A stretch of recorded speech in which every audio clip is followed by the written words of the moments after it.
Hello everyone, আশা করি সবাই ভালো আছেন। আজকে নতুন একটি রেসিপি রান্না করব, কচুরলতি। যদি একটু অন্যরকমভাবে রান্না করব, তো চলুন ভিডিও শুরু করা যাক।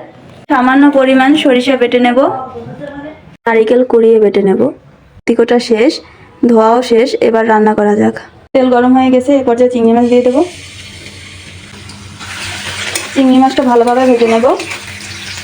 চিংড়ি মাছ ভাজা হয়ে গেছে, এ পর্যায়ে আমি পেঁয়াজ দিয়ে দেবো।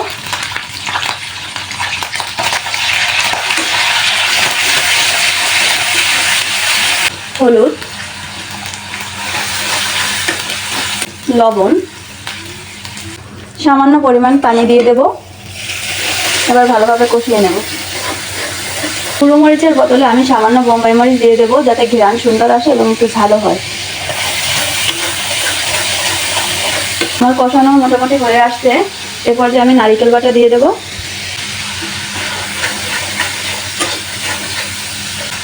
নারিকেল ভালোভাবে কষিয়ে নেব।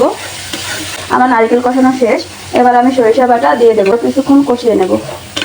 সরিষাটা আমি ছেঁকে নিয়েছি, কারণ অনেক সময় সরিষার কারণে তিতা একটা ভাব চলে আসে, এজন্য পানিতে গুলিয়ে ছেঁকে নিয়েছি। আমি লতি দিয়ে আবারও কিছুক্ষণ কষিয়ে নেব। লতি ভালোভাবে নেড়েচেড়ে মিশিয়ে নেব সব কিছুর সাথে। আমার কষানো ভালোভাবে শেষ, এখন আমি পানি দিয়ে দেবো। আমার সব উপকরণ দেওয়া শেষ, এ পর্যায়ে লতি সিদ্ধ হওয়ার জন্য ঢেকে দেব।